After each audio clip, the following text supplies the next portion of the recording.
আজ আমি চিকেন রান্না করতে শুকনো উপকরণগুলো ভেজে নিচ্ছি। মশলাগুলো ধনিয়াটা একটু ভাজা হয়ে গেছে, এখন দিয়ে দেবো জিরা। শুকনো মরিচগুলো ভেজে নিই, একে একে সব মশলা আমি বেটে নিই। একটু হলুদের গুঁড়ায় লবণ, মুরগিগুলা ভেজে উঠিয়ে নিলাম। এখন যে পেঁয়াজটি ভেজে রেখেছি দিয়ে দিলাম।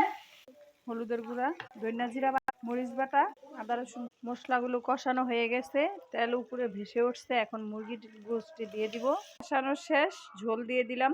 এই পর্যায়ে 4টা কাঁচামরিচ দিয়ে দিলাম ঘ্রাণের জন্য। তোমরা খেয়াল করেছো আমি গরমের মশলা দেই নেই আস্তা। এই যে এখন গুঁড়াটা দিয়ে দিব। গরমের মশলা দেই না কেন, আমার ভাইয়ের যদি এলাচ মুখে পড়ে তাহলে আর ঝি দুধটা যায়। এখন আমার মেয়ে খেয়ে দেখবো কেমন হয়েছে। মাহিমা বলো, খেতে কেমন হয়েছে?